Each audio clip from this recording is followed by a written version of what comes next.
જય દ્વારકાધીશ, જય માતાજી બધા મિત્રોને. કેમ છો? મજામાં? તો મજામાં જ હશો. તો આજે આપણે બનાવવાના છીએ મેથીના ભજીયા.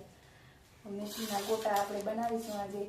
તો આપણે મેથી ઝીણી ઝીણી મેથી મોરી લીધી, એમાં આપણે ઝીણા મરચાં કટિંગ કરીને નાખી લીધા અને ધાણા ભાજી, અને આપણે લઈ લીધો છે ચણાનો લોટ. તો લોટને તો પહેલાં આપણે સારી લઈશું સરસ મજાનો.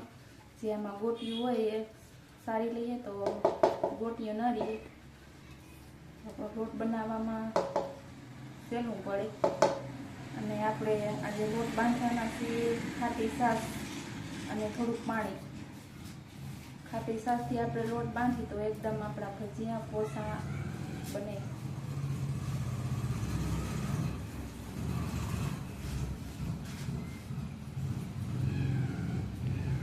તો આપણે લોટ સારી અને તપેલીમાં નાખી લીધો છે. તો હવે આપણે એમાં નાખી દઈએ મીઠું. સ્વાદ પ્રમાણે આપણે મીઠું નાખીશું. પછી આપણે મોરો લોટ રહી જાય તો થોડુંક નાખી દઈશું. આપણે પહેલાં તો મેથી ધોઈને નાખી દઈએ. તો પાણીવાળી મેથી હોય એટલે આપણો લોટ આસો નથી જાય. પહેલાં આપણે મેથી નાખી દઈએ ને તો લોટ બાંધી અને પછી આપણે મેથી નાખી દઈએ પાણીવાળી, તો લોટ આપણો વાસો થવાની બીક રહે.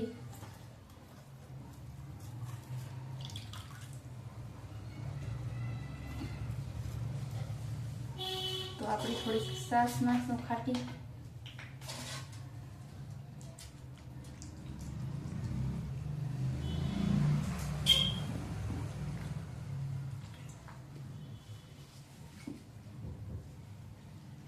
અને સરસ રીતે આપણે મિક્સ કરી લઈએ. લોટ આપણે બહુ જાડો કે બહુ આછો નથી રાખવાનો, મીડિયમ રાખવાનો છે, એથી આપણો ભજીયો સરસ બની જાય.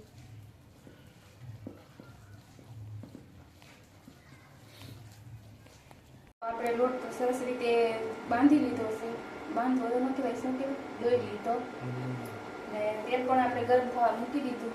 તો તેલ ગરમ થાય ત્યાં સુધીમાં થોડું તેલ તો ગરમ થઈ ગયું.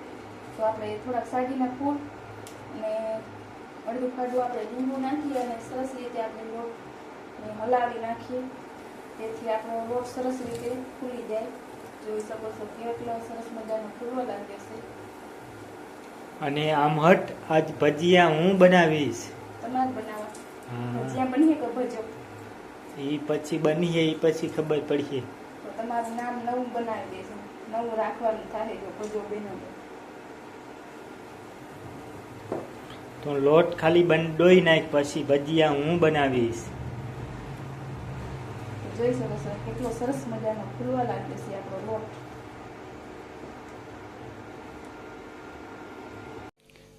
તો આજ આપણે ફાઇનલી ભજીયા બનાવવાનું શીખીએ છીએ.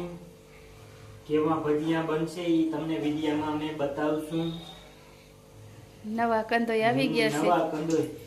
કભી હસના હૈ કભી રોના હૈ, જીવન સુખ દુઃખ કા સંગમ હૈ. કંદોય આવ્યા, સિંગર ભેગા આવી ગયા. હું નથી બનાવતો, મને ધરાટ ભજીયા બનાવવાનું કહે, પછી એવું એક ગીત હોય ને, ભજીયા બનીએ કે ભજો કાંક પણ બનશે.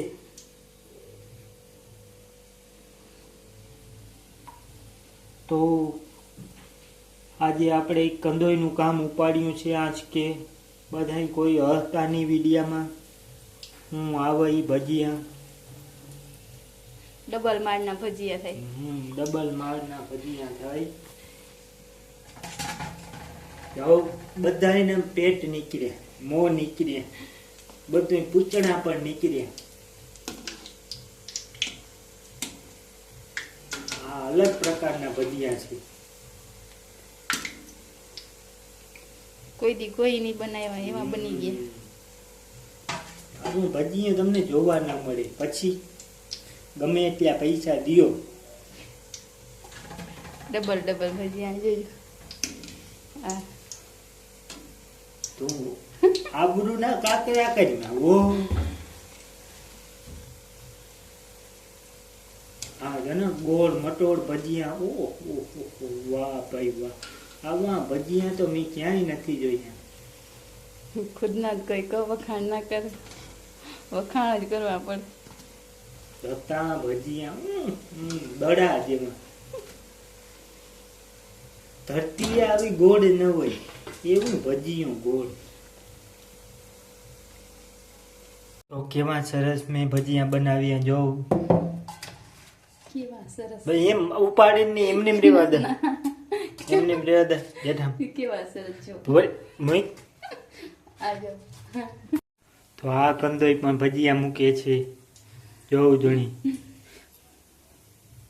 બોલે અમે નાના હતા તો અહીંયા અમારે બા બીવડાવતા એ બોલો હુઈ જા નકર 17 હિંગો આવીએ એવા હિંગડાવાળા ભજીયા મૂકે ને વળી આપણે હે 17 હિંગા જેવા નથી હો.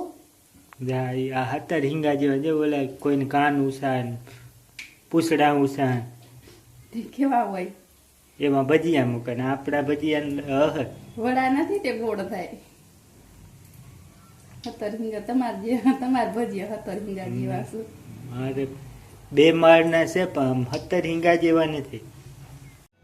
તો ચાલો મિત્રો, આપણા ભજીયા પણ બનીને તૈયાર થઈ ગયા છે. તો આપણે ચટણી પણ બનાવી દીધી.